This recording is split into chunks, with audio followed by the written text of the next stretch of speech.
Hey, what's good, fam? It's Kyle Henderson of BamaInsider.com coming to you from Tuscaloosa, Alabama. Today, we're talking about Alabama freshman quarterback Bryce Young, who's had 95 snaps this season through 9 games. We're going to go over his statistical performance through those 9 games and kind of dive into it a little bit more with some of our callers from this past weekend's call-in shows with Mick Gillespie and myself, Kyle Henderson. We also had an opportunity to hear from Nick Saban speak about the young freshman quarterback, Bryce Young.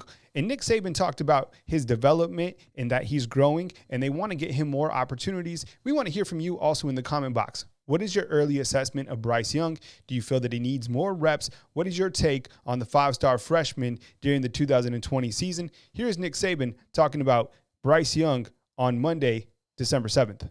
How would you evaluate how Bryce Young has played this year and how the offense has played around him when he's been on the field? Well, I don't know if it's fair to, we're trying to get Bryce experience, and obviously the more experience he gets, the more confidence that he'll have. We've tried to put him in games where, we left good players around him so that he would have some opportunities. He's still learning and he's still growing. And I think it's, going to be important for us to continue to enhance his development so that if he has to play, he's going to be able to go in there and play winning football for us. Now, as everybody knows, Bryce Young came into Alabama as a 5-star freshman, and we all put these expectations on these freshmen to come in and have these absolutely incredible seasons from the get-go. And I get it. The kid is seeing limited opportunities, but when he does have his opportunities during the season, what we've seen so far, and when we look at the statistical numbers from Bryce Young, we saw that he was 5 of 8 against Missouri during the opener. He was sacked 2 times for 17 yards. That was a loss of 17 yards. He had 54 total yards passing in that particular game.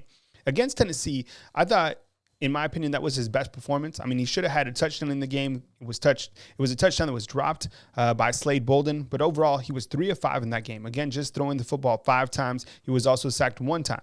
Against Mississippi State, he was 0 for 2. Didn't see that many opportunities against Kentucky. Against Kentucky, came in, he was 2 for 2 during that game. Threw a 35-yard pass downfield that was just a dime to Devontae Smith, and then he also threw his first career touchdown to Devontae Smith. So in that game, 2 for 2, 53 yards, efficiency rating a ridiculous 487.60 in that particular game. Then against LSU, threw the football 1 time. He was 0 for 1. So overall, when you kind of look at his numbers, he is 10 of 18 on the season for 137 yards. So, I mean, he hasn't even thrown the football 20 times this season. But the interesting number kind of to the far right is that he has been sacked 6 times for 42 yards, right? That's something that clearly has to change. He has to be able to, kind of use that escapability that he has to get downfield, to make those reads downfield. And I think he clearly has it. In my opinion, this is what I think is going on with Bryce Young. You can sign off in the comment box. I think because he's having limited opportunities, sometimes you get a player like this and he's trying to maximize the most of his opportunities and he just doesn't want to even make a mistake. So therefore, he doesn't want to throw a bad pass. He doesn't want to throw an interception. Maybe those have led to the sacks. Of course, there's been a couple times where the offensive line has collapsed around him, including starters like Alex Leatherwood. So he's been sacked in the backfield. I think that Bryce Young will certainly flourish when he doesn't have the pressure of just being thrown into a game where he has to kind of finish it out or take the air out of the game. For example, that game against LSU, like he's not going to come in and throw the football 15 to 20 times, right? All he has to do is kind of air out the game. I think that if he does have an opportunity to play at any point this season, and it's for an extended period of time without kind of that pressure, and he can just be fully the guy that he's capable of being, I think that's when we're really going to see what Bryce Young is capable of. I think he's going to be able to lead this Alabama offense, and I think it's way too early for all those people out there that have seen him throw less than 20 times to kind of be like, man, this isn't the guy. Next page. Look, let's give these guys some time. And I'm not discounting any other guys within the roster at the quarterback position. I've said a long time, I feel that Paul Tyson is even a guy that deserves some opportunities. He hasn't even played this season. But I think when you look at these younger players, you got to take into a couple of things. Number one, these guys didn't get a spring ball opportunity. We can't keep using that as a scapegoat because we're already in week 9. These guys have been practicing for several weeks now. And number two, it's an all SEC schedule, right? Nick Saban can't afford to let any team come back, cannot let any team somehow create momentum, right? That keeps us team from achieving their ultimate goal, which is perfection, winning a national championship. So there's a lot of things that are kind of contributing to Bryce Young this season. But overall, I think it's as simple as this. The guy has not had enough opportunities just yet. So I think, in my opinion, let's be patient. We've also had a bunch of callers recently call in talking about Bryce Young. We're going to play those audio clips right now. We got the best of from the BamaInsider.com call-in show talking about freshman quarterback Bryce Young. Those are up right now. Well, I mean, with Bryce Young, it's sometimes when he comes in, it seems like the offense is kind of discombobulated a little bit. You're getting penalties and you get turnovers and sacks and stuff.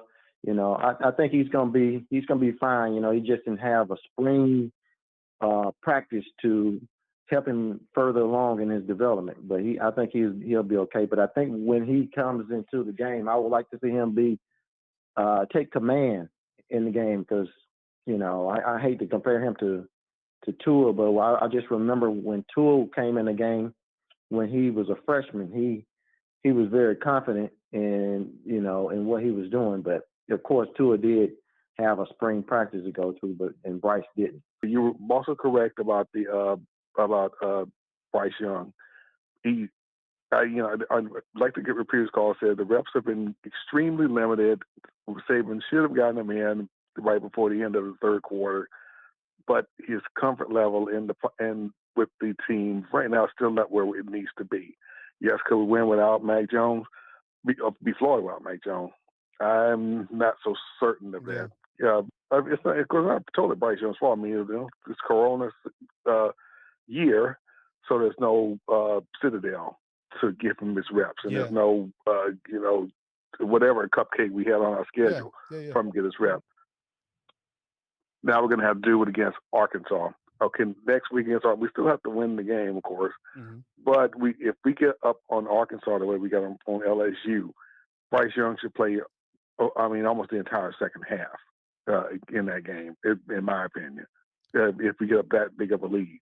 Because unless he throw a few pick sixes or something like that, he should be able to carry us through Arkansas. I know Bryce Young has the talent. I saw his tapes in high school, but he just doesn't look comfortable in there yet. So hopefully Alabama can get a good lead and let him get meaningful snaps with the starting players and just be prepared if he gets the opportunity and he has to play. And I think you're right. Nick. I called you Kyle, but I think you're right.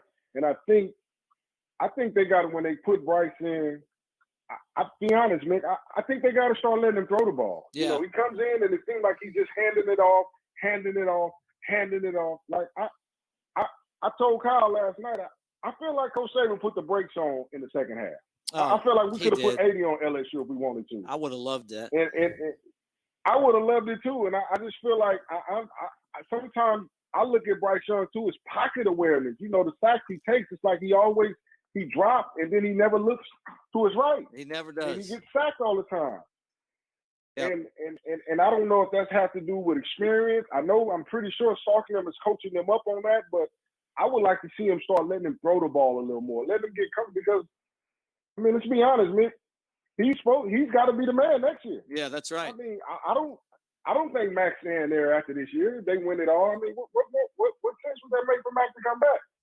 Okay, as usual, we want to hear from you inside the comment box. We want to get your early assessment on Alabama freshman quarterback Bryce Young. He's played less than 100 snaps this season after 9 games. He's thrown the football less than 20 times. Now that you've seen the statistical numbers and now that you've seen a small sample size of Bryce Young, what is your overall assessment of the freshman quarterback? Would you like to see him play more during the back end of this season? Do you feel he needs more reps? We want to hear from you, so definitely sound off inside the comment box. Hey, we appreciate you watching. We appreciate you subscribing. Definitely hit that thumbs up button. Hit the bell to subscribe, and we'll catch you next time right here on BamaInsider.com.